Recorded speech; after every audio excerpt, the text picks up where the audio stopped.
Welcome to Buffoon of the Week, where we comb through last week's news and current events in search of people who said or did something really stupid. We then nominate them to win our dubious distinction, and you get to choose the winner by either clicking on the eye in the top right corner of the video or leaving a comment in favor of who you thought was the biggest buffoon. Last week, you picked Bill de Blasio to be Buffoon of the Week, and boy, were you ever right. Turns out the buffoonery continued with him saying that schools are going to be closed in New York City, and then Governor Cuomo of New York said, we'll see about that later. But anyways, this week's nominees are the craziest bunch yet. But before we get to them, I want to say thank you to everyone. We totally crushed our unrealistic goal of getting 40 thumbs up in our second video. I knew we could do it. But here's your challenge for this week. Let's see if we can crack the 100 subscriber mark. We're already over 60, and with this awesome community that we are building, 100 should be absolutely no problem. So keep smashing that thumbs up button and keep those subscriptions coming. This past week, there were so many nominees. It's like they're taking this show as a challenge instead of a dishonor. But two stood head and shoulders above the rest, and here they are.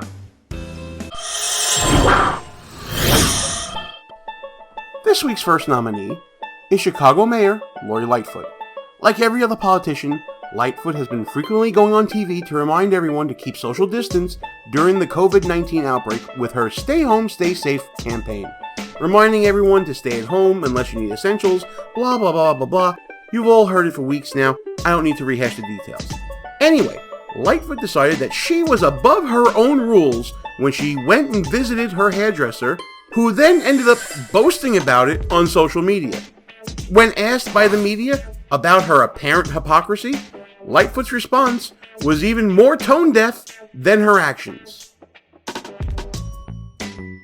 I'm the public face of this city. I'm on national media, and I'm out in the public eye. I'm a person who, I take my personal hygiene very seriously. As I said, I felt like I needed to have a haircut. I'm not able to do that myself, so I got a haircut. You want to talk more about that? Okay, clearly we got it all wrong. She's not doing it for herself. She has to look good for all you people. And this hairdo is the way Lightfoot chooses to roll. So please, while you're being told that you must stay at home no matter what, remember Lori Lightfoot and all the sacrifices she's making for you, because it's obviously hard work, looking that good. If you like what you're seeing from Buffoon of the Week, be sure to hit that thumbs up button. Always leave us a comment, we'd love to hear what you think. And definitely subscribe, we're trying to get to 100 so you never miss a show. This week's second nominee is one of the faces of woke Hollywood, Alyssa Milano. Last week, Milano made news in voicing her justification for standing by her friend, Democratic presidential nominee Joe Biden, even after he has been publicly accused of sexual misconduct and assault.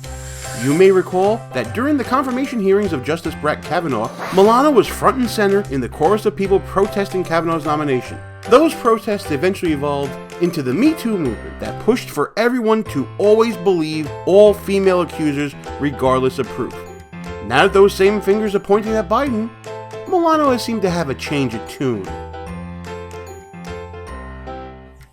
I've been very vocal for Biden and support for him, and I did do my due diligence because part of it was that Time's Up decided not to take the case. And so I did my work, and I spoke to Time's Up, and I just don't feel comfortable throwing away a decent man that I've known for 15 years in this time of complete chaos without there being a thorough investigation. Well, looky here, everybody. Now, all of a sudden, when Milano's Democratic friend is accused, men deserve due process. Of course, Milano's woke sisterhood did not appreciate those comments. Her charmed co-star, Rose McGowan, even called her a fraud on Twitter. No word yet on any further mental contortions that Milano plans to perform to twist her way out of this predicament. Hey, don't forget that Buffoon of the Week is all over social media, so when you're online, make sure you like us on Facebook, you follow us on the Twitters, and go on over to Instagram and like us there too. But the most important thing you have to do is remember to subscribe right here on YouTube.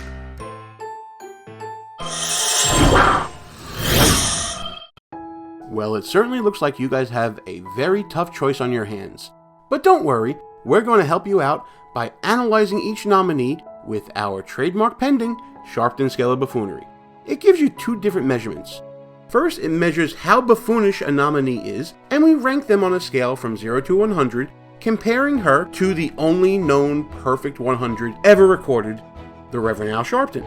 Then, we calculate the buffoonish magnitude of the action discussed earlier by assigning it a value based on our custom unit of measurement, the Sharpton. So, the bigger the buffoonery, the higher the score. Break out those graphing calculators from high school, because you're gonna need them. Under Lori Lightfoot, Chicago has staked its claim to be called the capital of American buffoonery.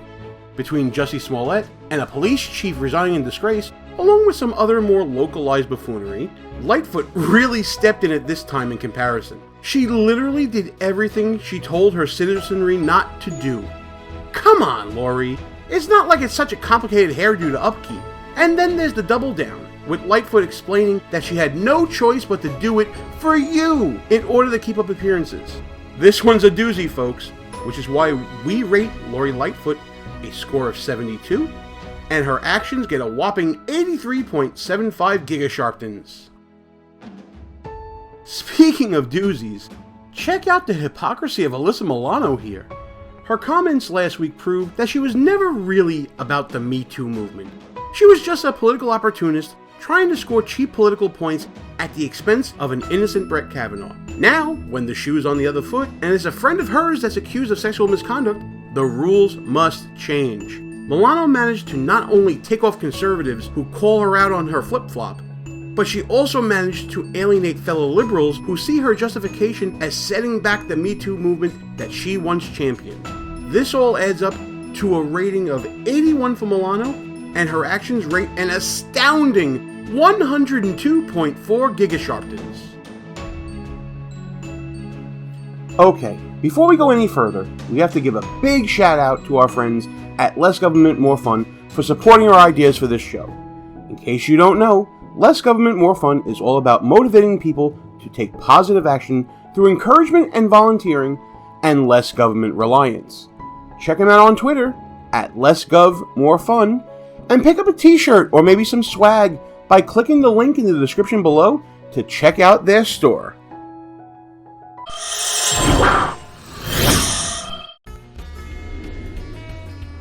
Whew. Now that we've done the heavy lifting for you, it's time for you to tell us who you got for this week's Buffoon of the Week. Click the I, leave a comment, do whatever you gotta do, but cast your vote now. Okay, so since you made it all the way to the end of the video, we're gonna assume that you really liked what you saw. Show us how much you appreciate us by subscribing to the channel and hitting that thumbs up button. We'll see you next week, right here on Buffoon of the Week.